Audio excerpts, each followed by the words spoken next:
ఊ అంటావా ఆఫర్ తనకు రావడం ఆశ్చర్యంగా ఉందని సమంత రూత్ ప్రభు చెప్పింది. నేను ఎప్పుడూ అందంగా, హాట్గా ఉన్న మహిళగా భావించలేదు. సమంత రూత్ ప్రభు మాట్లాడుతూ, ఊ అంటావా సినిమాను తనకు తానుగా ఒక సవాలుగా తీసుకున్నానని, మొదటి షాట్కు ముందు తాను భయపడుతున్నానని వెల్లడించింది. అల్లు అర్జున్తో కలిసి పుష్ప ది రైజ్లో తన అద్భుతమైన డాన్స్ నంబర్ ఊ అంటావాతో ప్రేక్షకులను అలరించిన సమంత రూత్ ప్రభు అభిమానులను ఆనందపరిచింది. ఈ పాట భారీ హిట్ అయింది. సమంత హాట్నెస్ చూసి అభిమానులు మురిసిపోయారు.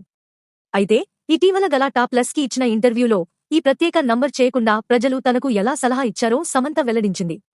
ఊ అంటావా తనకు ఒక సవాలు అని సమంత రూత్ ప్రభు చెప్పింది. ఇతరుల కోసం ప్రకటనలు చేయడానికి నేను పనులు చేస్తానని ప్రజలు ఎంతగా ఇష్టపడతారో నన్ను నేను సవాలు చేసుకునేందుకే అలా చేస్తాను. నా జీవితాంతం నేను ఎప్పుడూ నన్ను నేను అందంగా, హాట్గా భావించుకోలేదు. నేను దానిని నకిలీ చేయగలనా లేదా అని చూడటానికి ఊ అంటావా నాకు ఒక అవకాశం అని నేను భావిస్తున్నాను. నేను ఇంతకు ముందు ఎప్పుడూ అలా చేయలేదు. కాబట్టి ఇది నిజాయితీగా నాకు ఒక సవాలు, మరియు నేను దానిని ఒక్కసారి మాత్రమే చేయబోతున్నాను ఎందుకంటే నేను దానిని ఒక సవాలుగా అంగీకరించాను. ఊ అంటావా పాటను తనకు ఆఫర్ చేసినప్పుడు తాను ఆశ్చర్యపోయానని ఆమె ఇంకా చెప్పింది. నా గురించి ఎవరు ప్రత్యేకంగా ఆలోచిస్తారు, అది కూడా నేను నిజంగా హాట్గా కనిపించాల్సిన పాట. నేను ఎప్పుడూ అందమైన, బబ్లీ, పక్కింటి అమ్మాయిని ప్లే చేసేవాడిని.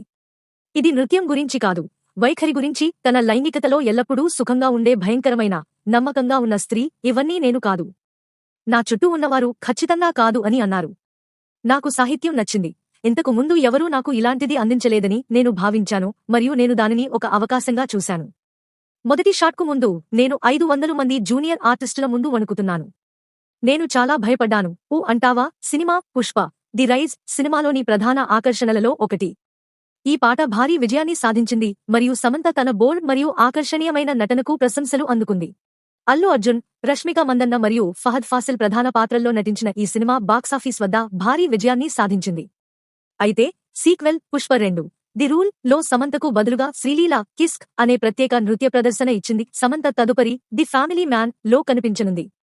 రాజ్ డికే దర్శకత్వం వహించిన ఈ సిరీస్లో మనోజ్ బాజ్పాయ్, జైదీప్ అహ్లవత్, ప్రియమణి మరియు ఇతరులు కీలక పాత్రల్లో నటించారు మరియు ఈ సంవత్సరం నవంబర్లో ప్రైమ్ వీడియోలో విడుదల కానుంది. ఆమె రాజ్ డికే యొక్క fantasy action series Rakt Brahmand the bloody kingdom పైప్లైన్లో ఉంది. ఇందులో అలీ ఫజల్ కూడా నటించారు మరియు నెట్ఫ్లిక్స్లో విడుదల కానుంది. సమంత రూత్ ప్రభు తొలి నిర్మాణాన్ని నెటిజన్లు చాలా విచిత్రంగా పేర్కొన్నారు. కుటుంబ సభ్యులు కలిసి చూడాలని కోరారు. సమంత తొలి నిర్మాణ సంస్థ శుభం థియేటర్లలో విడుదలకు ముందు ఈ బృందం ఈ రోజు ప్రీమియర్ను నిర్వహించింది. ఇది సోషల్ మీడియాను అనేక సమీక్షలతో నింపింది. ఈ చిత్రం హారర్ కామెడీ శైలిని గొప్ప వృత్తి నైపుణ్యంతో నిర్వహిస్తుందని ప్రారంభ ప్రతిచర్యలు సూచిస్తున్నాయి. మీ అభిప్రాయాలను కామెంట్స్లో తెలియజేయండి. మరిన్ని తాజా వార్తల కోసం మా ఛానల్ను సబ్స్క్రైబ్ చేయండి.